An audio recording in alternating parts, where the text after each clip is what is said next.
this increasingly low vitality of yours that worries me. No life in you, none. What are we going to do about it? Well, Doctor, if you shut a person up in one room for years on end, you can't very well expect to find her bursting with life and vigor. But if only I could prescribe some sort of change for you. Something. Anything. Tell me now, Miss Elizabeth, have you ventured on your feet at all lately? No. Well, hardly at all. I rather lost my nerve after that fall last Christmas. I remember. Papa, or one of my brothers, carries me from my bed to the sofa in the morning and back to my bed again at night. Sometimes, if I'm feeling venturesome, my maid supports me across the room. Feeling venturesome at the moment? Not particularly. All the same, I think we'll try a step or two.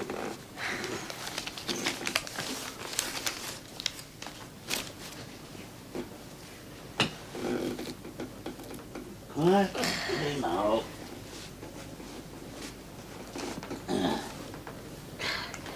Slowly.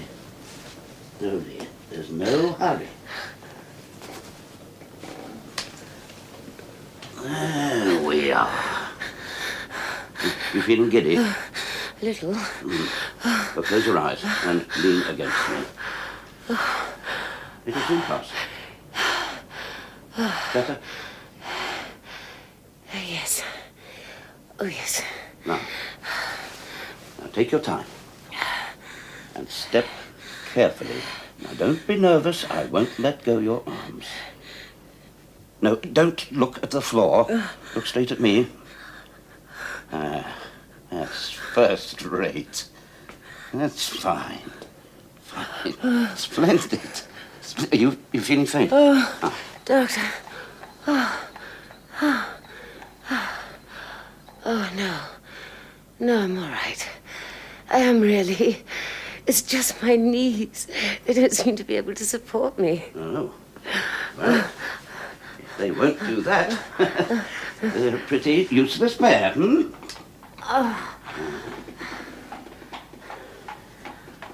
There's no more to you than a 5-year-old.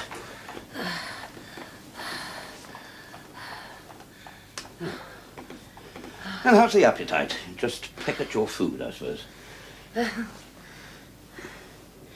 never very hungry. I always try to eat what I'm given. Oh, do you remember Papa suggesting to you that a kind of beer called porter might do me good? Yes, an excellent suggestion too. Oh, well, forgive me, but it was nothing of the kind. I have to drink it twice a day.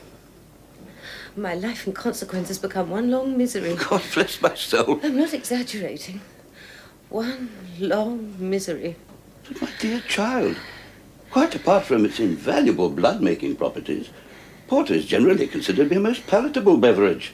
Well, there's nothing I enjoy more than a pint of porter with my steak or chop at breakfast. With your breakfast? Well, all I can say is that to me, porter is entirely horrible. Horrible to look at, more horrible to smell, and most horrible to drink. Oh, surely something one abominates so intensely can't possibly do one any good. Well, it's no use my appealing to Papa, especially as the dreadful idea originated with him. Oh, but if you, dear Dr. Chambers, were to suggest that anything, I don't mind what it is, might be equally efficacious. Oh, you poor little lady, of course I will. Oh, thank you 1,000 times. Yes, Susan? Begging your pardon, miss, but the master wishes most particularly to see you before you leave, sir. Of course. Yes, it's high time I was off. Is your master in his study? Yes, sir. Then, goodbye, Miss Elizabeth. Goodbye, Dr. Chambers. Oh, and you won't forget. P-O-R-T-E-R. I'll speak to him about it now. Thank you. Good night. You'll need to see me downstairs. I know my way. Oh, thank you, sir. I'm just going to post your letters, Miss Barr. Shall I take Flush with me? Quick, Wilson. Away with it. What, miss? I hadn't the courage to drink it at dinner. I was putting off the dreadful moment for as long as I could. And now dear Dr. Chambers tells me I don't have to drink it any longer. Your porter, miss. I never want to hear you mention that word again. Very good, miss. Come on, Flush. Come on. Come on. Yes, come. What are you laughing at, Bar? Wilson thinks I've gone mad. Mad, miss. Oh, what things you do say. Well, will you or won't you take away that black beer? Very good, miss.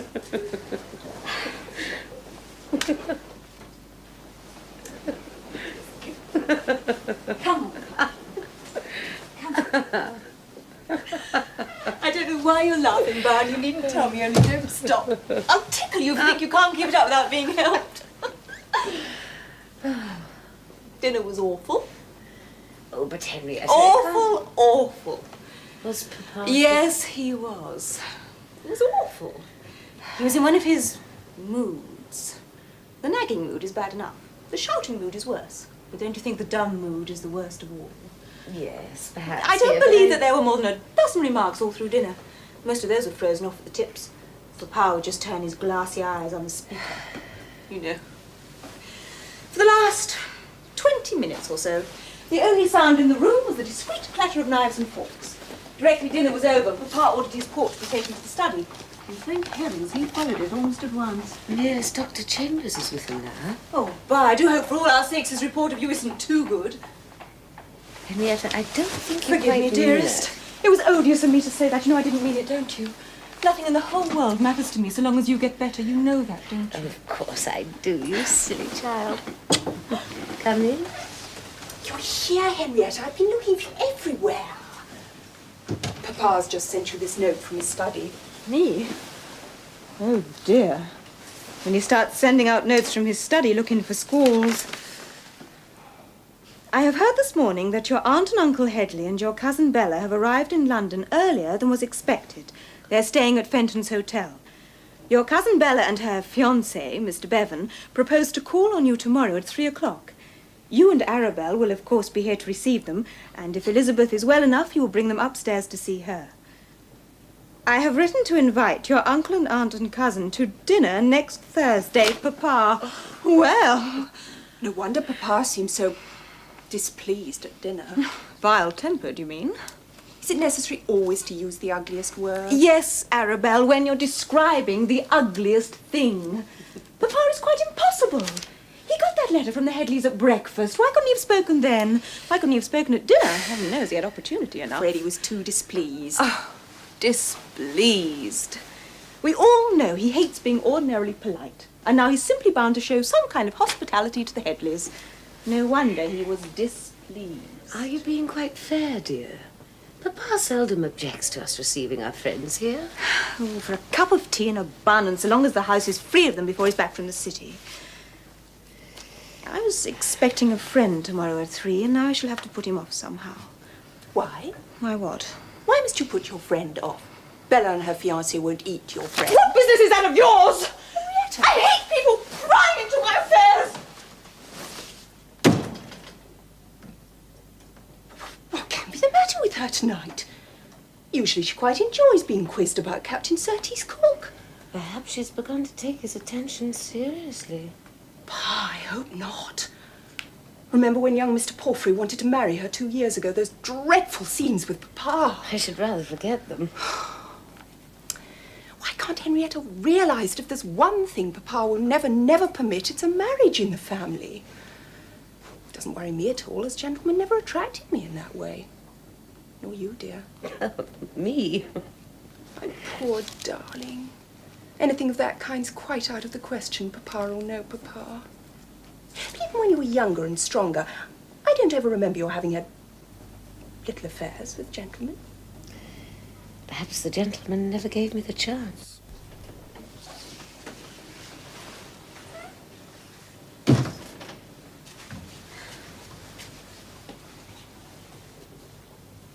I'm sorry. My dear, I never meant to annoy you. You didn't. You didn't. You, displeased me. Oh, I'm Papa's daughter, all right. When Bella and Mr. Bevan call tomorrow, Arabelle can bring them up here to see me, and you can entertain Captain Cook in the drawing room. Oh, what a thing it is to be a genius! You darling! But I must have the room to myself at 3:30, as Mr. Robert Browning is calling then. No! I know you've been corresponding with him for months. Has Papa given his permission? Of course. So why have you made an exception of Mr. Browning? I hear he's wonderfully handsome. Oh, Henrietta, you're incorrigible. Well, I know he's been most anxious to call. Mr. Kenyon told me so. But you told me yourself only a short time ago that you didn't intend to receive him. Well, I didn't. I don't particularly want to now. But why? Because, my dear, at heart, I'm as vain as a peacock. You see, when people admire my work, they're quite likely to picture the poetess as stately and as beautiful as her verses. At least that's what I'm always telling myself. And it's dreadfully humiliating to disillusion them. Don't be silly, Bar. You're very interesting and picturesque. Isn't that how the guidebooks usually describe a ruin? Oh, Bar, I didn't mean... Oh, of course not, dear. As a matter of fact, I'm insistent that out of sheer weariness I've given way. Come in. Come in, Ocky, dear. I've just come to see how you are, and to wish you a good night. Doctor satisfied? Oh, yes, I think so. Read this, Octavius. Oh, dear, I quite forgot that I was to attend a lecture on the Chinese Wesleyan mission at Exeter Hall tomorrow afternoon. Well, you can't attend it. This is undoubtedly a royal decree. Given at our study at 50 Wimpole Street on this 19th day of May, 1845. God save Papa. Henrietta. Come in. How are you, Bar? Come in, Septimus. I hope the doctor was satisfied with you. Oh, yes, I think so. Splendid. I say, Septimus, the Headleys are dining here in force next Thursday. By Jove, not really. Come in, Alfred. And how's our dear Bar tonight? I do hope the doctor was happy about you. Oh, yes, I think so. Come in. Come in, Charles. How are you feeling tonight, Bar? I hope Dr. Chambers' report was good. Oh, yes, I think so. Come in. Come in, Henry. Well, Bar, my dear, how are you? Was the doctor pleased with his patient? Oh, yes, I think so. That's good. I must say, I think you're looking a little better. Oh. What do you say, Charles? Eh? Wait. Looking better, don't you know? More herself, what? Oh, yes. Come in, George. And how's Bar tonight? The doctor's just been, hasn't he? I'm afraid he wasn't too pleased with you. Oh, yes, I think so. I mean, why? You're not looking so well, is she, Henry? On the contrary, I think she's looking considerably better. So does Charles, don't you, Charles? Eh? Oh, I think it's just possible you'll all be interested to hear that Papa is going to Plymouth on business next week, and... Yes, George. And that he's not expected to return for at least a fortnight. Oh, wonderful! Do you poke, George? Yes. Oh, no, of course he doesn't. Well, I poke.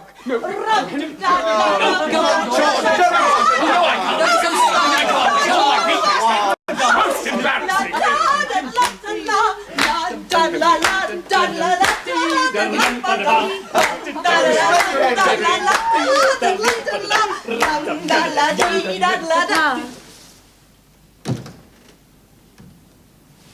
Good evening, Papa.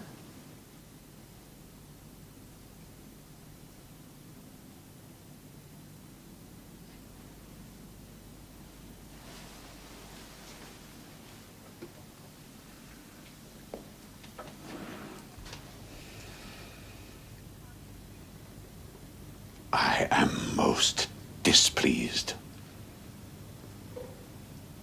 It is quite in order that you should visit your sister of an evening and have a few quiet words with her. But I think I have pointed out, not once, but several times, that in her very precarious state of health, It is inadvisable for more than 3 of you to be in her room at the same time. My wishes in this matter have been disregarded as usual. You all know very well that your sister must avoid any kind of excitement. Absolute quiet is essential, especially before she retires for the night. Yet I find you romping about her like a lot of disorderly children. I am gravely displeased. I am not aware that I have said anything amusing, Henrietta. I beg your pardon, Papa. May I ask what you are doing as I came into the room? I was showing Bar how to poke. To poke? How to dance the polka. I see. Well, Bar, I think I'll just say goodnight. I should be grateful if you would kindly allow me to finish speaking. Sorry, sir. I thought you'd done. Are you being insolent, sir? No, indeed, sir. Very well. I am the cause of your displeasure, Papa. I ought to tell you that there's nothing I like more than a little noise occasionally. It's delightful having the family here together and can't really do me any harm. Perhaps you will forgive my saying so, Elizabeth, that you are not the best judge of what is good or bad for you.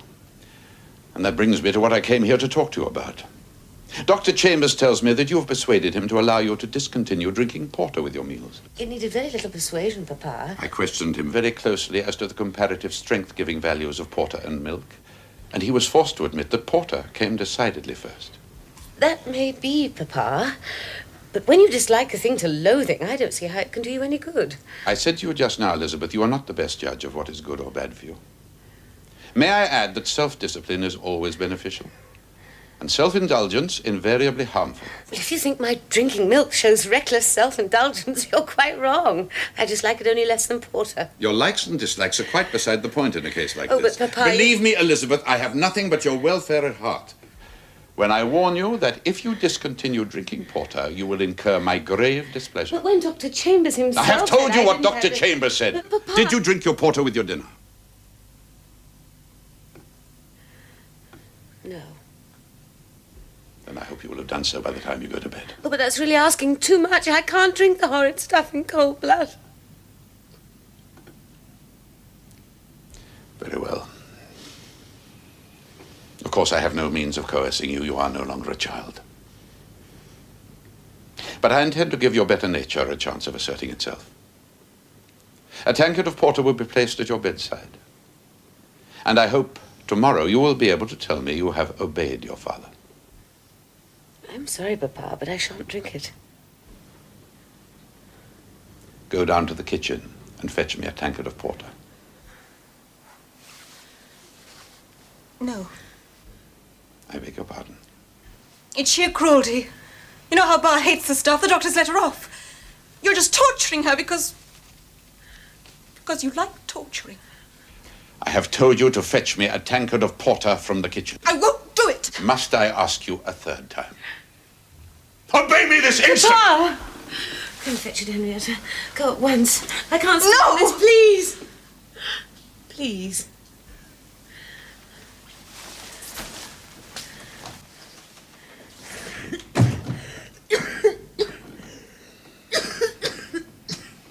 You had all better say good night to your sister. Good night, dearest. Good night, Arabelle.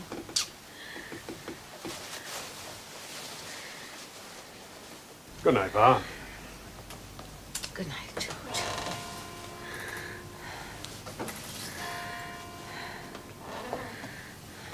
Good night, Pa. Good night, Alfred.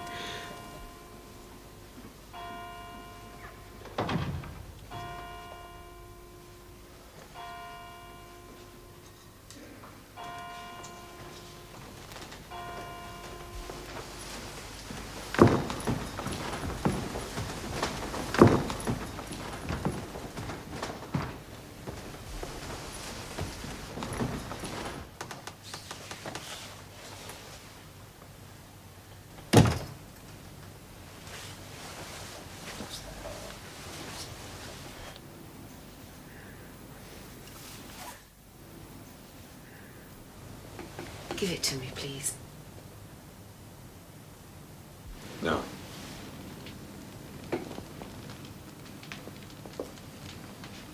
may go. Good night, Bob. You may go.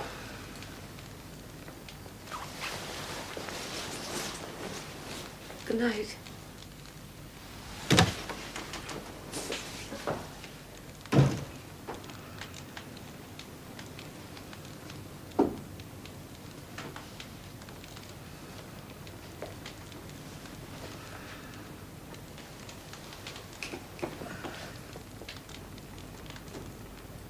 Elizabeth, Yes. why do you look at me like that? You frightened? No, Papa. You're trembling. Why? I don't know. You're not frightened of me. Oh, no, no, you mustn't say that. I couldn't bear it. You're everything in the world to me. You know that. Without you, I should be quite alone. You know that too. And you, oh, my darling, if you love me, you can't be frightened. For love casts out fear. You love me, my darling? You love your father. Yes, Papa. And you'll prove your love by doing as I wish. I don't understand. I was going to Yes, drink. but out of fear, not love. Now, listen, dear. I said to you just now that if you disobeyed me, you would incur my displeasure. I take that back. I shall never in any way reproach you. You will never know by word or deed or hint of mine how much you've grieved and wounded your father by refusing to do the little thing he asked. Oh, please, don't say any more. It's all so petty and sordid. Please, give me the tankard. You are doing this of your own free will and not because Please, let's get it over and forget it. I can't forgive myself for having made the whole house miserable over a tankard of porter.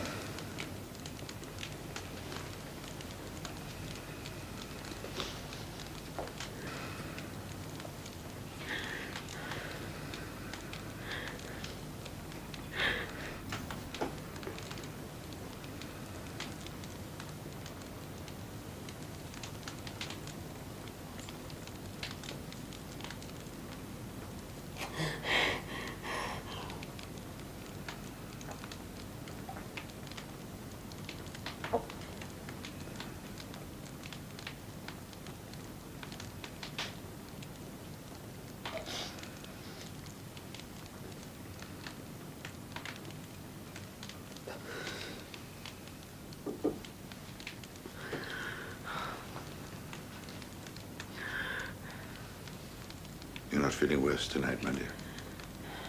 No, Papa. Just tired. Yes. Just tired. I'd better leave you now. Say a little prayer with you before I go. Yes, please, Papa. Almighty and merciful God, hear me, I beseech thee, and grant my humble prayer. In thine inscrutable wisdom, thou hast seen good to lay on thy daughter Elizabeth grievous and heavy afflictions. For years she has languished in sickness, and for years, unless thou in thy mercy take her to thyself, she may languish on. Give her to believe the blessed word that thou chastisest those whom thou lovest. Give her to bear her suffering in patience. Give her to fix her heart and soul upon thee and on that heavenly eternity which may be before her. Take her into thy loving care tonight. Purge her mind of all bitter, selfish, and unkind thoughts. Guard her and comfort her. These things I beseech thee, for the sake of thy dear Son, Jesus Christ. Amen. Amen.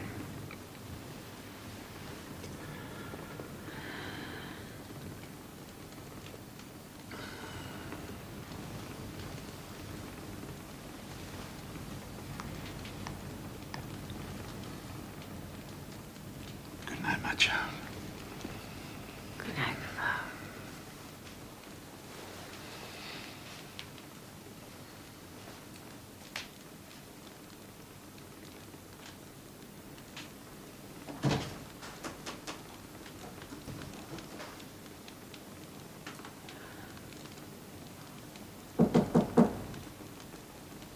Come in.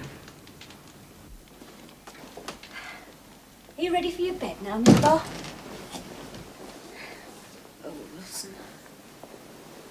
I'm so tired. Tired. Tired of it all. It'll never end. End, miss? This long, grey death in life. Oh, Miss Barr, you shouldn't say such things. No. I suppose I shouldn't. Did Flush enjoy his run? Oh, yes, miss. Is it a fine night, Wilson? Yes, miss. Quite warm. And there's a lovely moon. A moon? Oh, do you think I could... I don't know, miss, I'm sure. Wilson, would you draw the curtains and raise the blind? Yes, miss.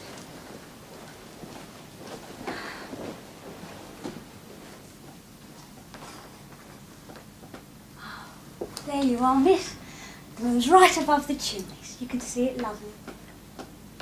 Yes. Oh, yes.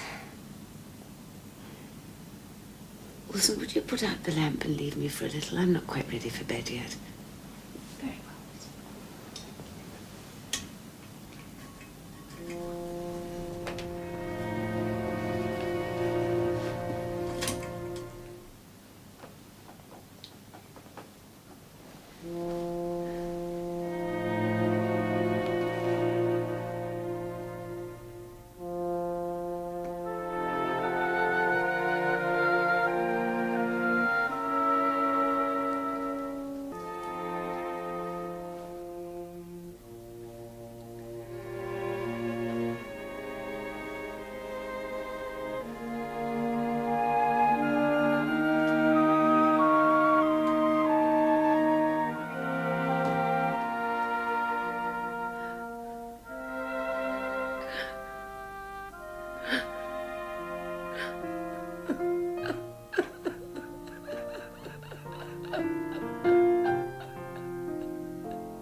No prickles, delicious as trickles of wine poured at mass time, and all petals, no prickles, delicious as trickles of wine poured.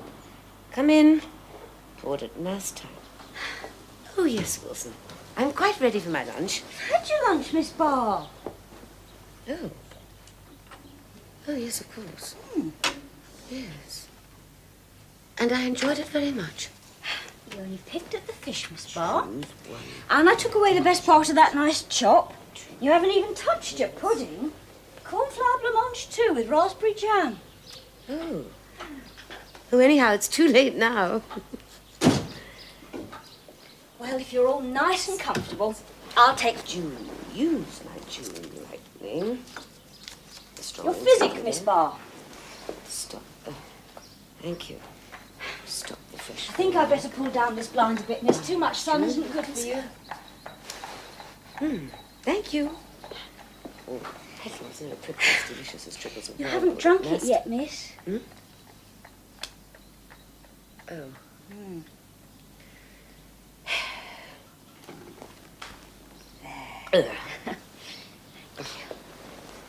Please, open the door, Wilson.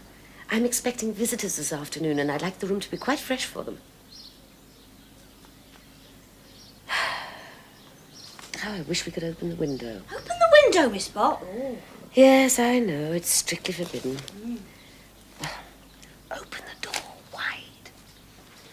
Oh, ew. Hadn't you better keep your arms covered? These spring days, the air is that treacherous. There now.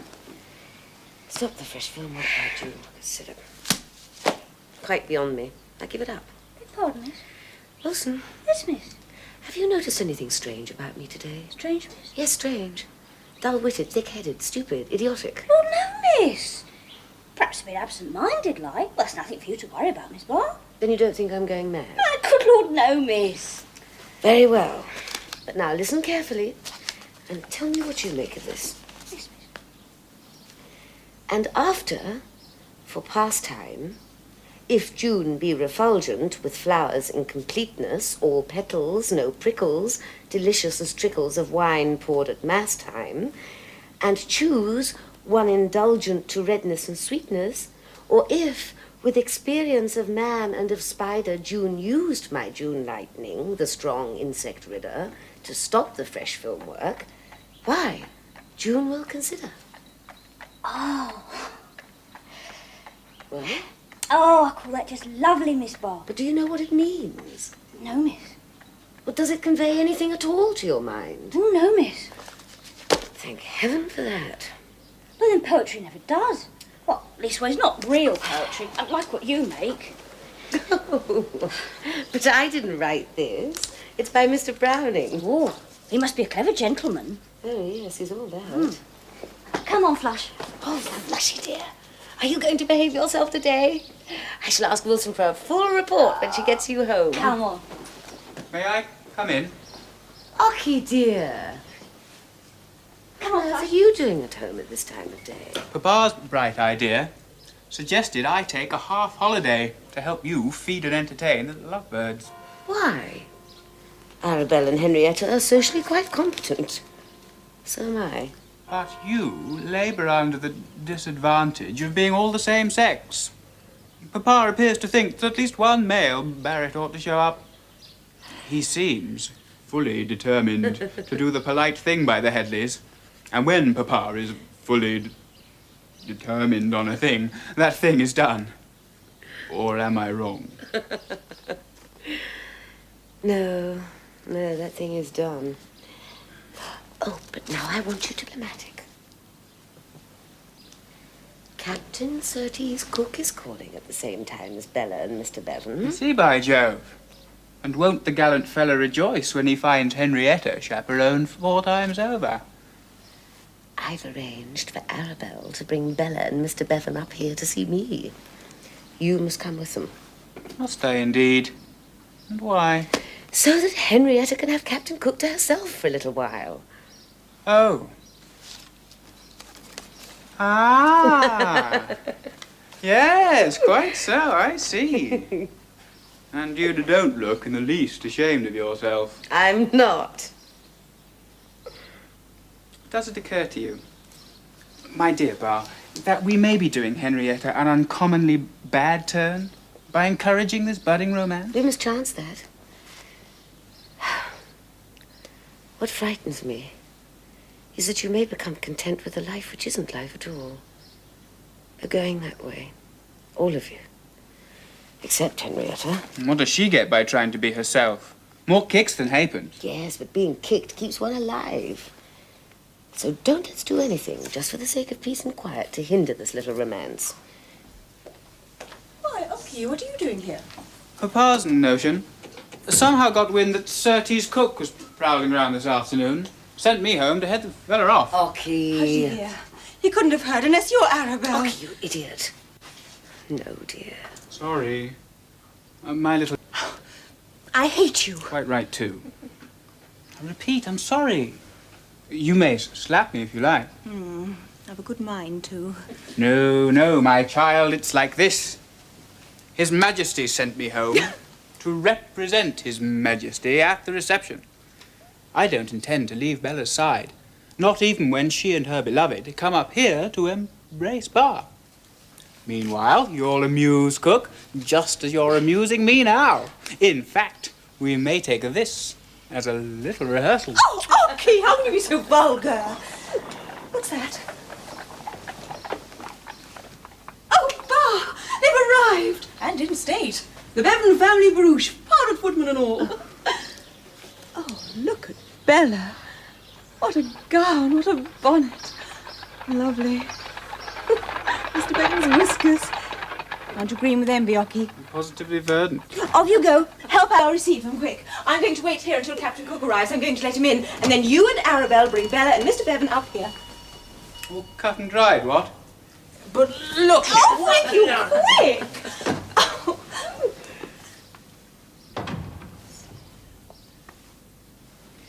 What time is it? 3:05. Past 3? Past 3. I don't understand. You said 3. Oh, Bar, today is Thursday, isn't it? Yes, dear. Oh, I wish he'd come in his uniform. That would take the curl out of Mr. Bevan's whiskers.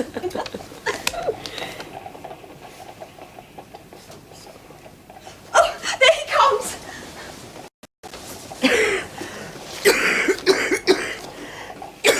Are you ready to receive him? Oh, yes. Okay, quite. What are they like? Oh, she's a dream of loveliness. And he isn't. Cousin Elizabeth. Bella, dear. Bar. Dearest Bar. After all these years. Oh, but my poor, poor Bar. How sadly you've changed. So pale, so fragile, so ethereal. And you, Bella, dear, even lovelier than you promised to be as a child. Flatterer. You hear that, Harry? This is my dear, dear Harry. Mr. Bevan, Miss Elizabeth. Delighted, Miss Barrett. Charmed. You know, Harry, you must take her hand. Such a little hand. So frail, so spiritual. And the hand that penned so much that is noble and eloquent. I am deeply honored, Miss Barrett. Thank you. And may I congratulate you, both of you. I hope you will be very happy. Thank you, Miss Barrett. I am indeed a fortunate man. Dear Harry. Dear Bar. Won't you sit down? I adore your poems, Bar. Especially when dear Harry reads them. He read me Lady Geraldine's Courtship the day engaged. He reads so beautifully. And he too adores your poems, which ought to please you, as he is dreadfully critical. Oh, come, my pet. Oh, but Harry, you are. He doesn't quite approve of even Mr. Alfred Tennyson's poems. Really, Mr. Bevan? Dear Harry is so frightfully earnest. Come, my pet. I say, Mr. Bevan, you've not yet met my father, have you? No, that pleasure is yet to come. I think you and he would get on famously together. Indeed. Oh, yes, for Uncle Edward is frightfully earnest as well. But now tell me, my dear, when is the wedding to be? Or am I being indiscreet? Not at all, my dear Miss Barrett, not at all. We thought... Oh, that reminds me. Where's dear Henrietta? Early in August. Now, where's Henrietta? At the moment, she's downstairs, entertaining a friend. Oh, and I wanted to ask her... A friend? Not that tall gentleman we passed in the hall. Yes, Captain Surtees' cook. Oh, in the army? How frightfully thrilling. I thought his carriage was military. So he's a friend of dear Henrietta. You wanted to ask Henrietta something? Oh, yes. Oh, Bar, I do so want her to be one of my bridesmaids. Do you think... Henrietta! Henrietta, darling, I was just saying, you must be one of my bridesmaids. You simply must. Bridesmaid? Oh, yes, at your wedding. Oh, I should love to, Bella. It's sweet of you to ask me, and of course I will, if Papa... I'm sure he won't mind. Mind? Uncle Edward? Well, why should he mind? No, I'm sure it will be all right. I don't see how I could possibly object. Object? Oh, but I don't understand. Isn't she funny, Bar? You're only asked to be a bridesmaid, darling, not a bride. Yes, I know that. Oh, it's hard to explain. Perhaps Mr. Barrett looks on bridesmaids as frivolous irrelevancies at so solemn a sacrament as matrimony. No. No, Mr. Bevan, it's not that. It's simply that nothing in this house must happen without Papa's sanction. You know he once owned slaves in Jamaica, and as slavery has been abolished there, he carries it on in England. Oh, I am quite serious. We're all his slaves here. Henrietta? Well, aren't we? Aren't we, Ockie? Aren't we, Bar? We can none of us move hand nor foot without his permission. We've got to obey his least whim, give in to his moods, and they're as changeable as the weather.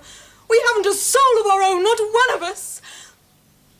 I tell you, Bella, it's more than likely that he'll refuse to let me be your bridesmaid for no rhyme nor reason except that he's out of temper. I say, what about tea? Oh, yes, tea. Tea is quite ready. I'm sorry, I forgot to tell you. Oh, good heavens. Let's hurry, or Captain Cook will have swallowed the lot. He's gone. Arrivederci, dearest Bar. It's been so lovely seeing you. May I come again soon? And next time I shall want you all to myself. Without Harry, I mean. Come whenever you like, dear. Forgive me, my pet, but why must I be excluded? Because I've heaps and heaps to tell dear Bar about a certain big, big man who might easily grow conceited if he heard me. Come, my pet. Goodbye, my dear Miss Barrett. Goodbye, Mr. Bevan. It was nice of you to come and see me. Not at all. I have long been looking forward to the honor of meeting you. Goodbye. Au revoir, darling. Auf Wiedersehen.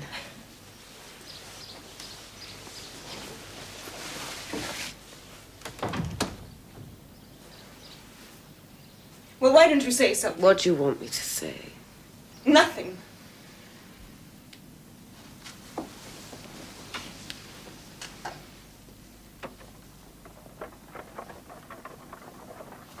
Bar, darling, don't scold me. I know I deserve it. I was dreadful, but I couldn't help it. I'm so miserable. Miserable, dear? Yes. And so wildly happy.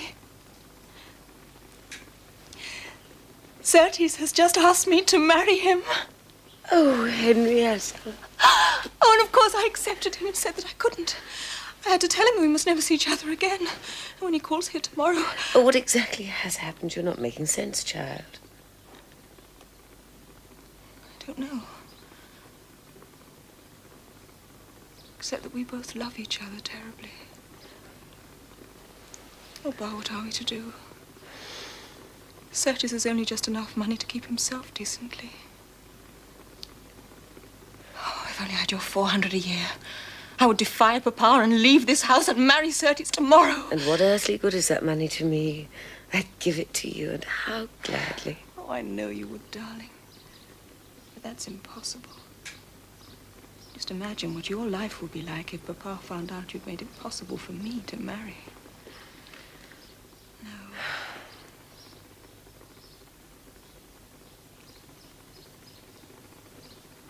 Bar, dear. Is there anything at all to be said for Papa's views about marriage? Can it possibly be wrong to want a man's love desperately and to long for babies of my own?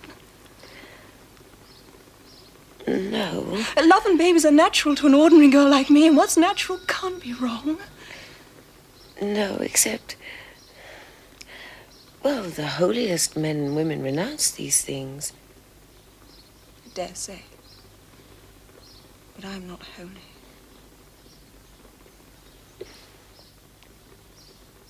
Come to that. Neither is Papa. Not by any means. Well, didn't he marry? Come in. Mr. Robert Browning has called, miss. Mr. Browning? Oh, then I best be off. No, No, stay here. I can't see him. I don't feel up to it. I can't. But darling, that's the matter. You told me yesterday. Yes, I know, but I don't feel I can see him now. Please tell Mr. Browning. I'm very sorry, but I'm not well enough to receive him. But, dear, that's not true. You can't send him away like that, dear. It's too rude and unkind after having asked him to call and all the efforts he's made to get here. Where is Mr. Browning? I showed him into the library, miss. Oh, I'd really much rather not see him. Fudge. You're not a silly schoolgirl. I'll bring him up myself. Mr. Kenyon says he's wonderfully romantic looking and quite the dandy.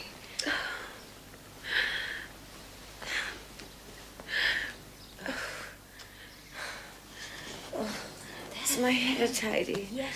Oh, would you arrange the couvert here? Oh, Wilson, please open. No. Oh, thank you. Thank you, that will be all, Wilson.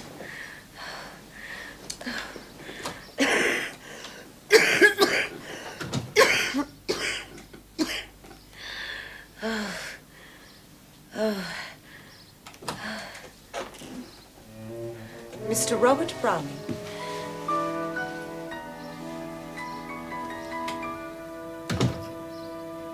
Miss Barrett. How do you do, Mr. Browning? Miss Barrett. At last. At last. I've had to put off the pleasure of meeting you much longer than I wished. Would you ever have agreed to see me if I hadn't been so tiresomely insistent? Well, as you know from my letters, I've not been at all well during the winter. And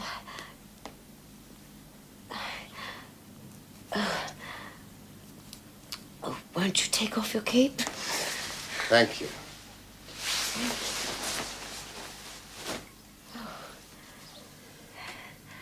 I hope you don't find the room too close, Mr. Browning. No. My doctor obliges me to live in what I'm afraid to you must be a hothouse temperature. Wonderful.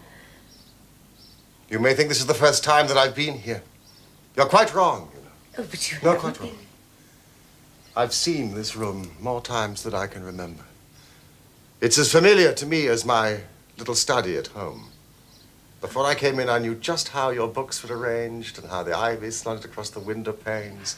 And those busts of Homer and Chaucer are quite old friends, and I've looked down at me many times before. No, really. But I was never able to work out who those other fellows were on the top of the wardrobe. Oh, come, Mr. Browning.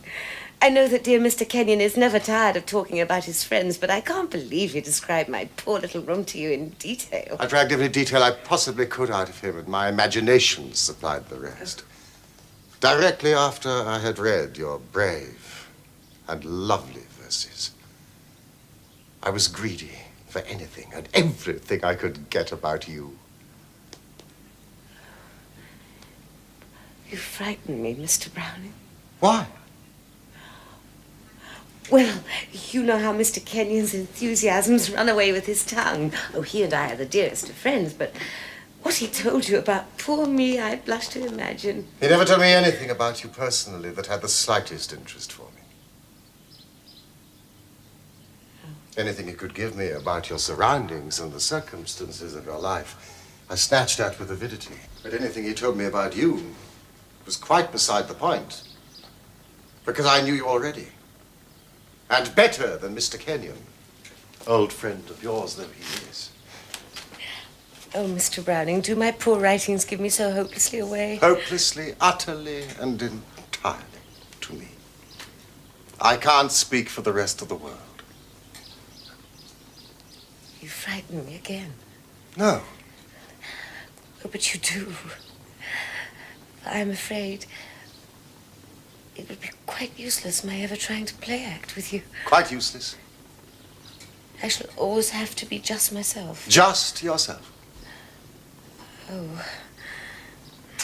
And you too, Mr. Browning. Always just myself. But you know, really, Miss Barrett, I can take very little credit for that. For being myself comes to me as easily as breathing. It's play acting I can't manage. Yes, I can well believe that now I've met you.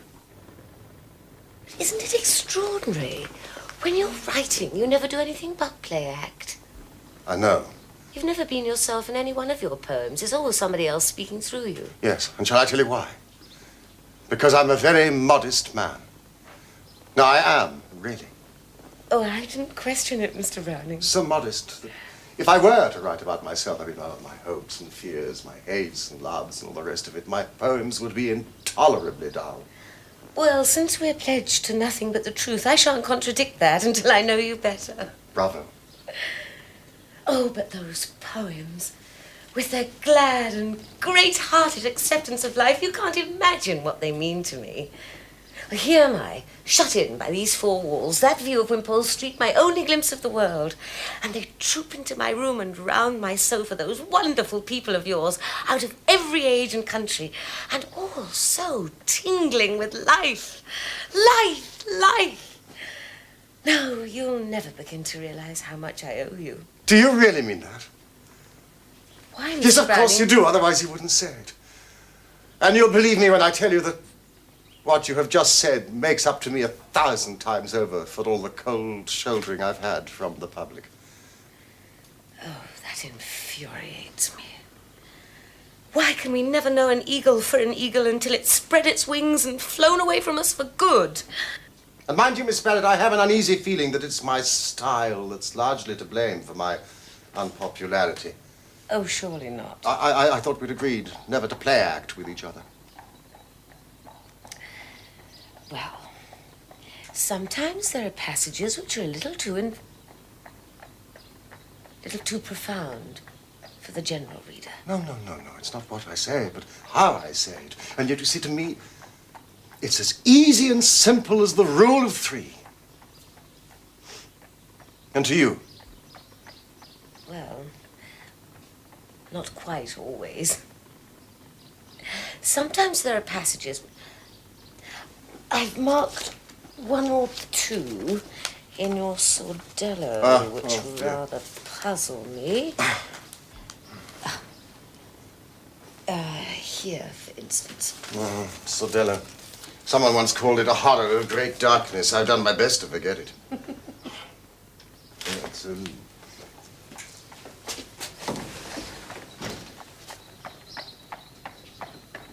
it's extraordinary. But I mean, a passage torn from its context. It's different.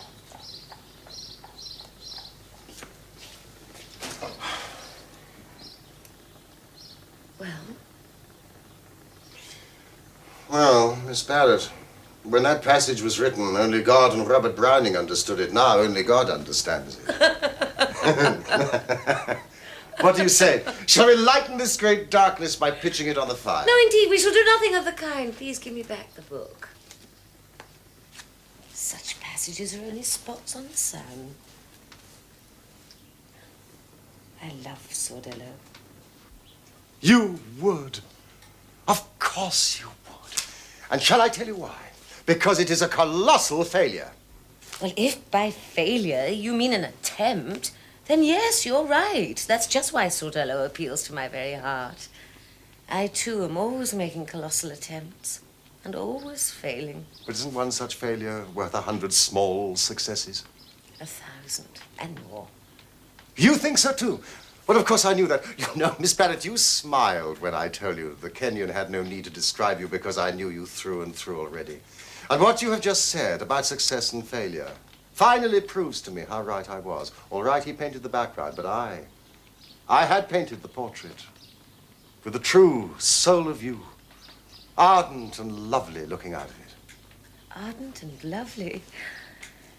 Oh, Mr. Browning, too often impatient and rebellious. Well, what of it? I've no love of perfect patience under affliction. My portrait is the portrait of a woman, not of a saint. Who has more right to be impatient and rebellious than you? Did Mr. Kenyon paint my background with a very gloomy brush? Old Rembrandt would have envied him. I suppose he told you I'm a dying woman. We're all of us dying.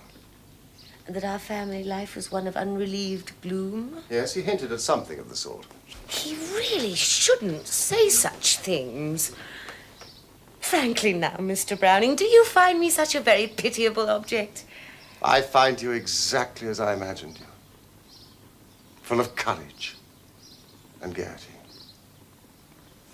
And yet, you know, what you just say, I'm not at all sure that Kenyon's colors were too somber. Oh, but No, please listen to me. You tell me my poems have helped you. They're nothing. It is I who am going to help you now. We've come together at last, and I don't intend to go away again. Please, give me your hands. You see, I have more life than is good for one man. It seethes and races in me. Up to now, I've used a little of that surplus energy in creating imaginary men and women. But I have so much that I've no use for but to give. When do I give it to you?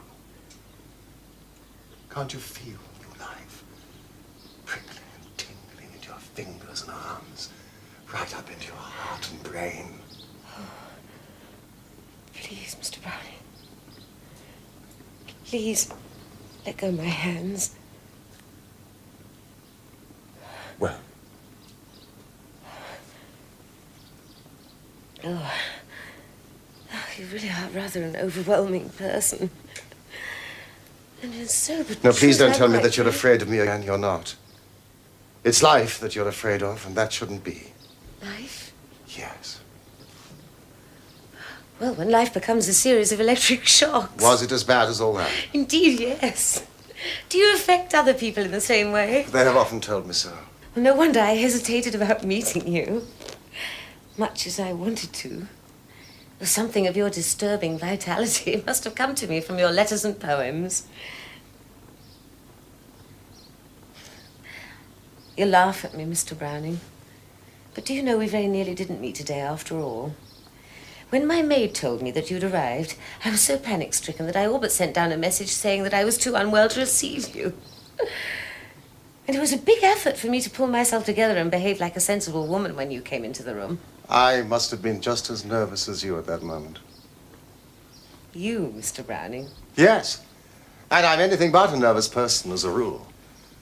But you see, that moment was the climax of my life. Up to now.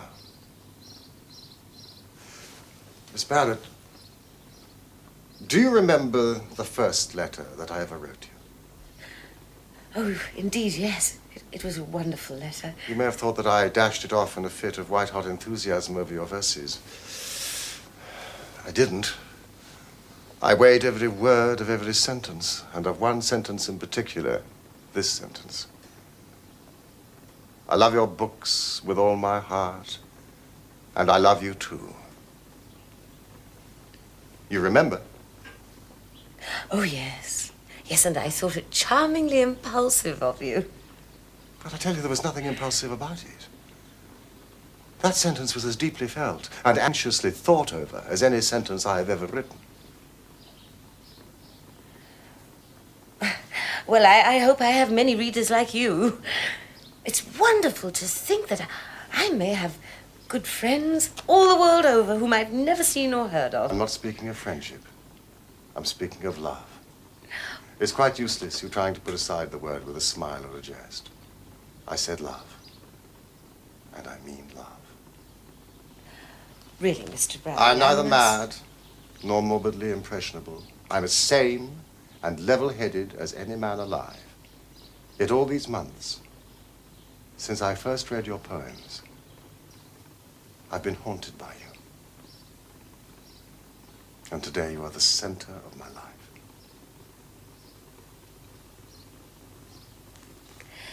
Mr. Browning, if I were to take you seriously, it would, of course, mean the quick finish to a friendship which promises to be very pleasant for us both. Why? Well, as you know, love, in the sense that you apparently use the word, has no place and can have no place in my life. Why? Well, for many reasons. But let this suffice. As I told you before, I'm a dying woman. I refuse to believe that. For if that were so, God would be callous, and I know he's compassionate. And life would be dark and evil, and I know that it's good. You must never say such a thing again. I forbid it. Forbid? What Yes, right do you have? Forbid. Isn't it only fair that if you forbid me to speak about you as I feel, and I accept your orders as I must, that I should be allowed to do a little forbidding as well? But that's not at all the same Miss sort of Barrett, thing. what a splendid beginning to our friendship. We've known each other a bare half hour, and yet, you know, in that time we've spoken intimately of art and life and death and love.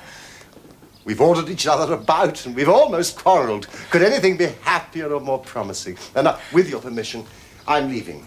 Mr. Kenyon impressed upon me to take my leave as soon as possible, as strangers tie you. Not that I am a stranger, but I can see that you are tired. When may I call again?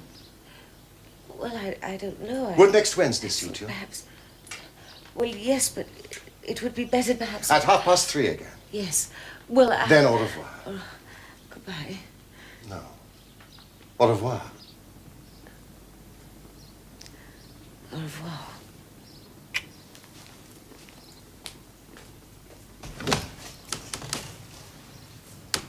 Thank you.